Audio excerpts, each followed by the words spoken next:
মা সকালে যে অভিনয় করেছে, যেভাবে আমাকে সবার সামনে দোষী বলে প্রমাণিত করতে চেয়েছিল, সেভাবে আমাকেও তার জবাব দিতেই হবে।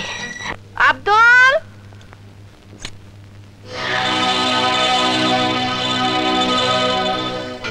মা তুমি? এতকাল আপনি আব্দুল মর্জিনার সেবা নিয়েছেন, এখন থেকে আমি আপনার সেবা করব। তোমার মতো মেয়ের সেবা আমার কোনো দিনই দরকার হবে না। কিন্তু আমার দরকার হবে। সকালে আপনি যে অভিনয় করে সবার সামনে আমাকে দোষী সাব্যস্ত করতে চেয়েছিলেন, তার একটা জবাব আপনাকে দিতে হবে না? কি বলতে চাও তুমি? আমি তো আগেই বলেছি, কেউ যদি আমাকে ঢিল ছোড়ে, যতক্ষণ না পর্যন্ত আমি তার উপর ঢিল ছুঁড়ে না দেই, ততক্ষণ পর্যন্ত আমি শান্তিতে ঘুমোতে পারি না। কি কি বলতে চাও তুমি? সিম্পল কথা, একদম সোজা। আপনি ড্রয়িং রুমে ইচ্ছে করে পড়ে গিয়ে আপনার ছেলের কাছে আমাকে দোষী বানাতে চেয়েছেন। হ্যাঁ, এভাবেই তোমাকে দোষী বানিয়ে ওর মন থেকে বিষিয়ে দেব, তারপর দূর দূর করে সজীবী তোমাকে বাড়ি থেকে তাড়িয়ে দেব। দিল্লি বহু দূরে মা, আপনার এই কল্পনা কল্পনাই থেকে যাবে, কোনোদিনও বাস্তবে সম্ভব হবে না। আপনি চলেন ডালে ডালে, আর আমি চলি পাতায় পাতায়। তাই নাকি? হ্যাঁ, এই দেখুন। দয়া করুন মা, ও মা গো, আমাকে ছেড়ে দিন মা। ও মা, ও মা গো, আমাকে বাঁচাও। কি হয়েছে বর্ষা? কি হয়েছে মা? না না, কিছু না। মা আমাকে একটু ধাক্কা মেরে ফেলে দিয়েছে।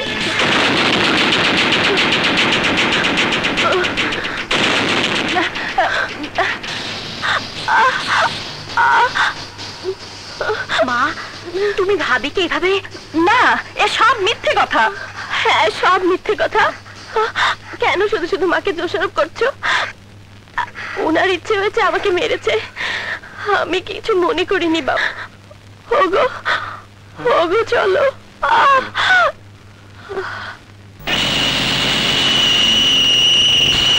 আপনি কত দূরে গিয়েছেন? 5 পা এগিয়ে যাই তো আবার 10 পা পিছিয়ে যেতে হয়। আমি জীবনে অনেক মেয়ে দেখেছি, কিন্তু এইরকম মেয়ে আর একটিও দেখিনি। তাহলে তোকে যে 2 কোটি টাকা দেব ভেবেছিলাম, সেই টাকাটা আর আমেরিকার বাড়িটা আপনার হাতের মুঠোর মধ্যে এসে ফসকে গেল? না না না, এখনো যায়নি। তোমরা আমাকে আর কটা দিন সময় দাও, আমি এবার অন্য পথে আগাবো। কি পথ? সোজা আঙ্গুলে ঘি উঠবে না, এবার আঙ্গুল বাঁকা করতে হবে, গুন্ডা ভাড়া করে ওকে শেষ করতে হবে। Beautiful idea. যদি এমনিতে পথের কাঁটা সরে না যায়, তাহলে কাঁটাকে শিকড় সহ উপড়ে ফেলতে হবে।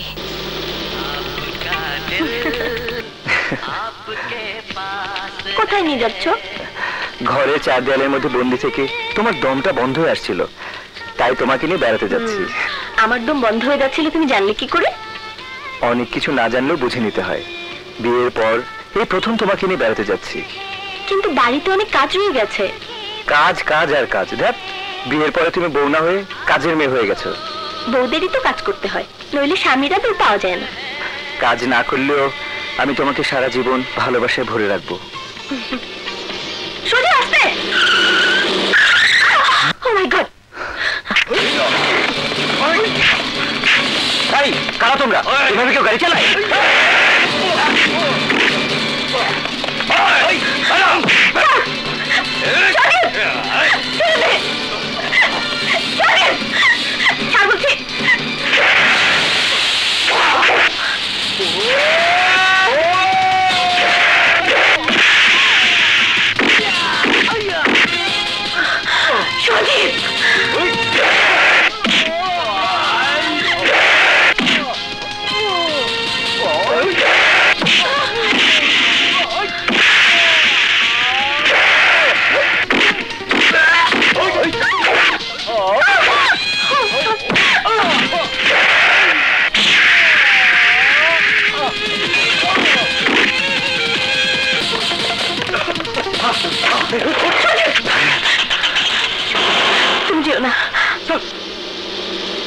ওরা কারা?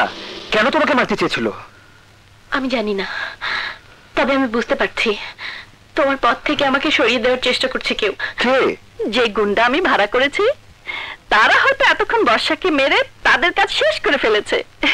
এবার সজীবের সাথে তোর বিয়ে দিয়ে আমি আমার ওয়াদা পূরণ করব।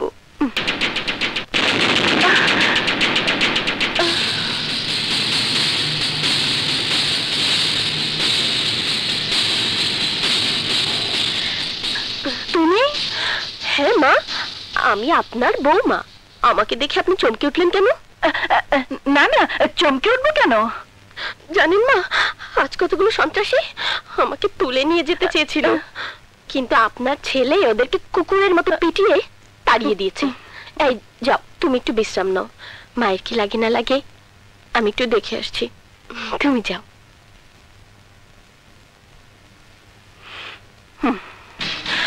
আপনি যে গুন্ডাদের ভাড়া করেছিলেন তারা আমাকে মারতে পারেনি, আর পারবেও না। একটা কথা মনে রাখবেন মা, যদি আমি ইচ্ছে করে না যাই তাহলে কোনো শক্তি আমাকে এ বাড়ি থেকে তাড়াতে পারবে না।